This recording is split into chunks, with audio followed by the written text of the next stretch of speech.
Let's hope. Have you tested this? Welcome back! Alright, here we go. More of our catch-up recordings. We just have this part and one more part for the November 12th recording, and then we'll be back to where we were. Alright, so... okay, we just arrived at the temple. The sacred grounds of Garal. Thanks for the explanation, Karen. The equipment. If you don't mind, maiden, would you please wait here? Yes, certainly. Mr. Weaver, I'll leave it to you to I kind of wish they'd gone more into more detail when it came to this, Let's go, Lou. Yes, sir. to how this works exactly, because it seems like a weird blending of science and mysticism, this magic of how the universe works, and I'd love to find out more about how this works. But then again, I'm kind of... That's just kind of how I am when it comes to video games, understanding the mechanics of the universe. Any kind of game, really. Yeah, you seem so busy with all that maiden stuff. Yeah. Well, you know, being basically Jesus kind of has some responsibilities, you know? Just a few. Really do need my help. I can feel myself changing little by little. Changing? What do you mean? puberty! Well, I belong to myself. Okay, good. That was better than what I was going to go with, I think. But What were you gonna go with? I was going to say she's turning into a werewolf. I was so alone without my mother. Ah, well. And then I lost Mireille. Now I have something to fight for. Yeah, that's kind of important. Fight for. And Ethan, you're here to fight for me, right? Huh? Yeah, totally. I'm counting on you. Oh, hey! Damn, already? I don't remember, did we act surprised in the live recording? I don't remember. This monster's design is kind of cool because it looks... It looks almost like it was made out of the temple lanterns. If you look at the textures on its skin, the glowing textures, which is a neat bit of design. I also know that it's essentially an upgraded Stateria. Well, an up-leveled Stateria. That can heal. That can heal. Okay, so it does have a different capability. And we kind of just tore through that thanks to our propeller blade technique. Kagajari defeated. I have nothing left to teach you. Kagajibari. And we got a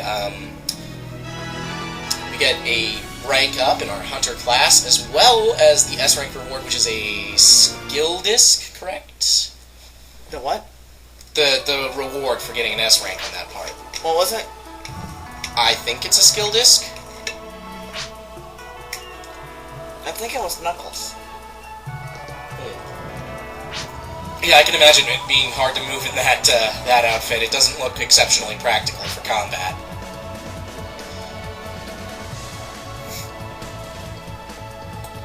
In other news, we didn't have a chance to do anything last week because my friend was bogged down to finals and being terribly ill. Not a fun combination, let me tell you. Inside the temple. So I wonder why it has to be this specific temple. Yes. Again, these are explanations that I'd love to have, but that we don't actually seem to get. I mean, there's inferences we can make, but... Whoa! Shiny! Neat little magical girl transformation there, I guess. Also, cool note, this is based on actual, this is based on actual, like, Shinto shrine, official shrineware. We talked about this on the chapter Mide died. Right, yeah. It's too dangerous to continue. That outfit in particular, I think, is a ceremonial thing. We haven't gone this far for nothing. I must continue. Also, all of the high priests, like, You let me deal with this. I don't remember his name now, but the guy we talked to earlier. Izuma Rutsu? Rutsu, yes. Yeah, his outfit is based on that of a Shinto priest, if I'm not mistaken. I could be mixing up some stuff. I'm not an expert on ancient Japanese fashion. I don't know what Dogi Makuna's was. Similar thing, because it was similar garb. Because, yeah, they were based on Shinto priests. Oh, and there's fire seed all over the place. Why? We don't know. Apparently the vision thing draws them, I guess?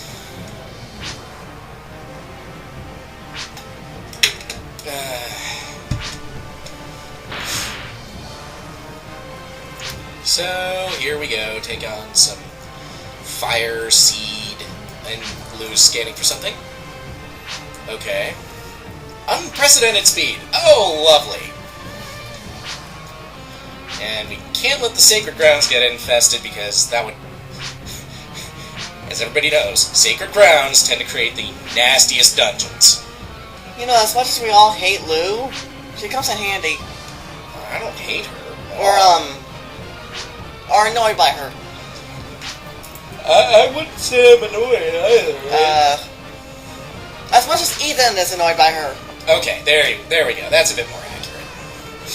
So, off we go. If I remember right, this part was kind of boring, because it was just, purifying seed cores, which gets really tedious. And she's also apparently, / evidently, the sex symbol of PSU. Lou? Yes. A discussion was raised on the PSU forums a while ago. Or the Sega forums, actually. Lou? Yes. She's the sex symbol of Phantasy Star Universe. And not Maya. No. Or even Karen. No. Or, what's her name? Laya? In the second game? No. Good lord, what the hell? Don't ask me, I wasn't part of the discussion. The fact that that Lou more than likely views anything sexual as a distraction and a waste of processing power. Have you looked at her bill? That's a little disturbing, guys. No, this isn't that. I don't think this is any kind of funny. Like, she's built like a little girl. That's kind of disturbing. That's actually kind of disturbing. But, whatever. You guys want to go ahead and sexualize an asexual little girl bot? You go ahead and be creepy on your own. Thanks. Well, it can't be any creepier than a photo I found of Emilia and Lumia in a sexy view. Yeah, that's pretty creepy. That's pretty creepy. And nothing but bikinis. Yeah, that's actually kind of creepy. Because they're how old? Okay, one seed bloom down. Well, let's see. Lumia was 13 when she joined the Guardians, but that's the older Lumia. They took the older Lumia, and I think she might be 18 or older. Emilia, I don't know. I think she's... Because we need to get the timeline straight. Oh, ow. Ethan looking a little bit unhealthy there. Fixed. Well, Emilia is actually like part cyborg, I think. Okay, then. I think she's like, I don't know, maybe 16? That's still a little bit skeevy. I don't know. I'll have to look it up later, but yeah, but that's...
seed cores we have to destroy here?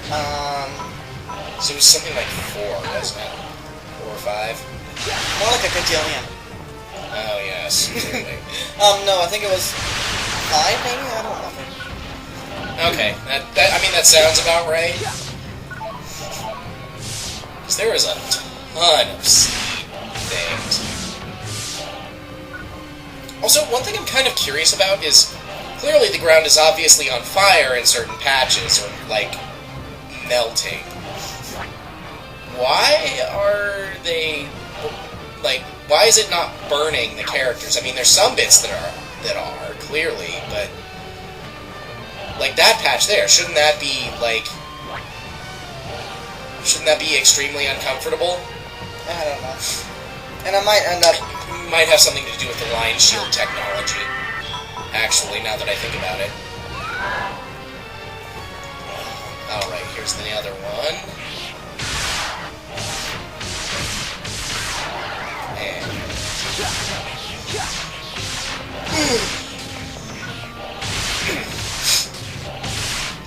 I love the double blade design because it basically looks like you're smacking the crap out of your enemies with a set of oars. Like, that's what it looks like.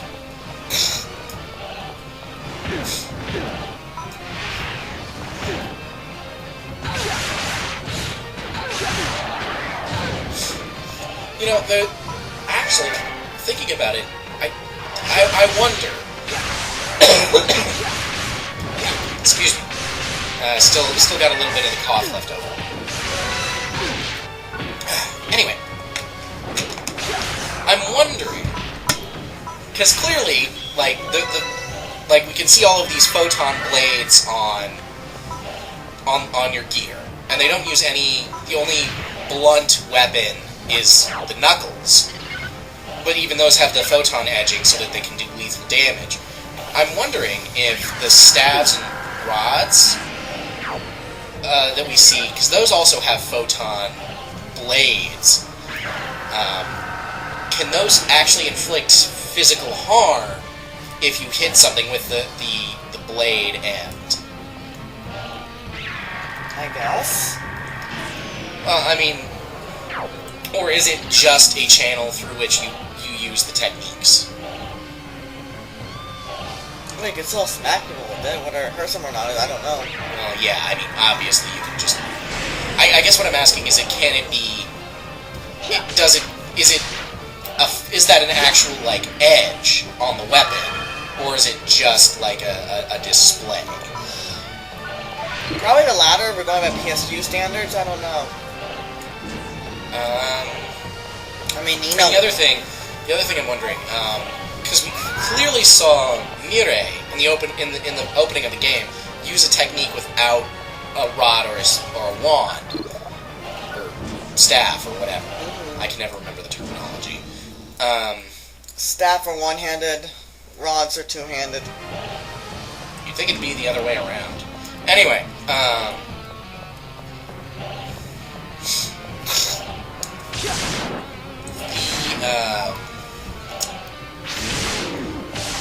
like, is that a special thing because she's the Divine Maiden, or can people use techniques without the equipment? Because I know later games also add the little floating, whatever it's called, to cast techniques as well. A little robot thingy that floats over your shoulder.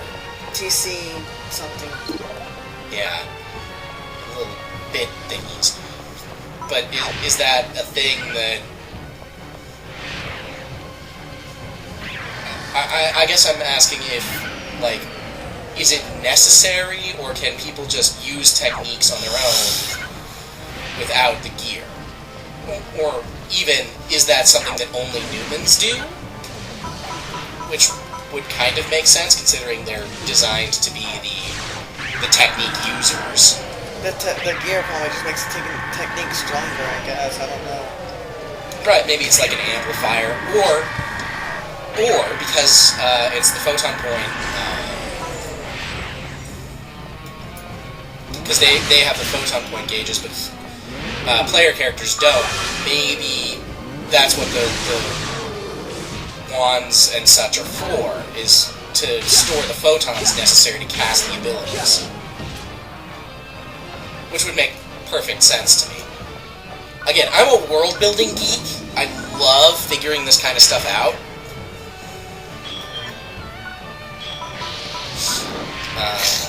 It is a long-time interest of mine. And I love stats. Right. Together, we could probably develop an RPG. Probably. Oh, hey, another one of these things. It's just there for no reason, but okay. You know what would be kind of cool? Because the fact that it just showed up and attacked on the temple grounds kind of implies to me that it's supposed to be like a temple guardian kind of monster.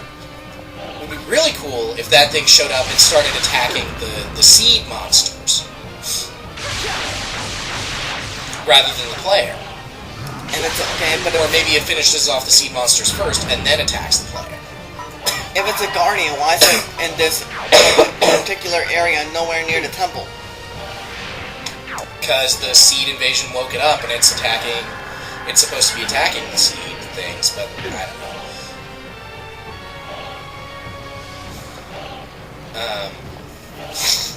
I mean, there's all kinds of little missed opportunities to fill out the world without even having to include dialogue or dedicate camera time.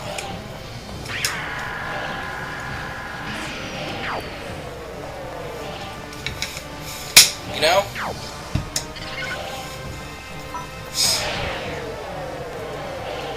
Things you can do to make your game world feel more real, more compelling. You know, it draws players in.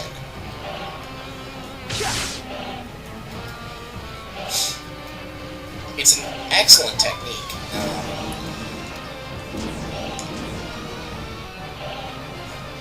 And it makes the game feel more complete. You know, it's a tiny, tiny amount of effort that you actually have to put into it. But it creates such a huge effect.